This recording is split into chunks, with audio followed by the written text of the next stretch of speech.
হযরতে আবু যর গফারি এমন একজন সাহাবী ছিলেন।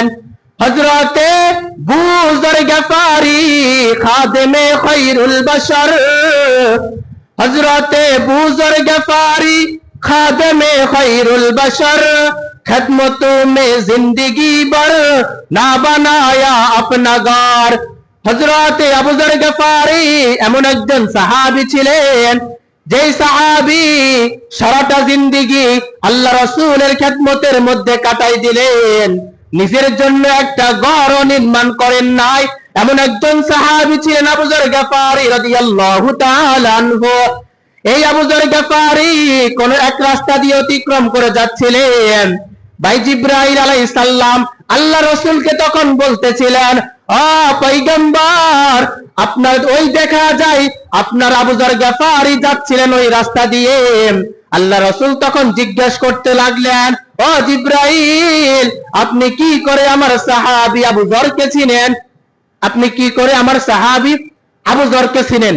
এবার জিবরাইল আলাইহিস সালাম বলতেছেন, শুধু আমি নয়, আসমানের যত ফেরেশতা আছে সবাই আপনার সাহাবী আবু যর গফারিকে চিনে। সবাই চিনে, আসমানের যত ফেরেশতা আছে সবাই আবু যর গফারিকে চিনে। বলে কারণটা কি? কারণটা কি?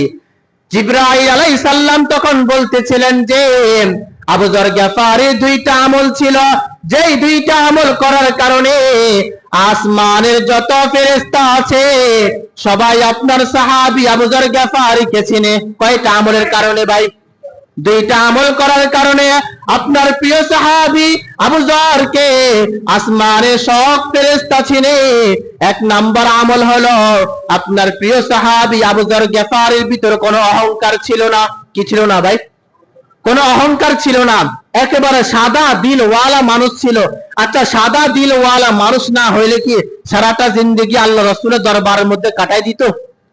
নিজের জন্য কোনো ঘর নির্মাণ করেন না, এমন একজন সাহাবী ছিল আবু যর গফারি। ওই সাহাবীর অন্তরের ভিতরে কোনো অহংকার ছিল না। এটা হলো এক নাম্বার আমল। দুই নাম্বার আমল ছিল হযরত আবু যর গফারি সদা সর্বদা সূরাতুল ইখলাসের আমল করত। কিসের আমল করত ভাই? সদা সর্বদা সূরাতুল ইখলাসের আমল করত।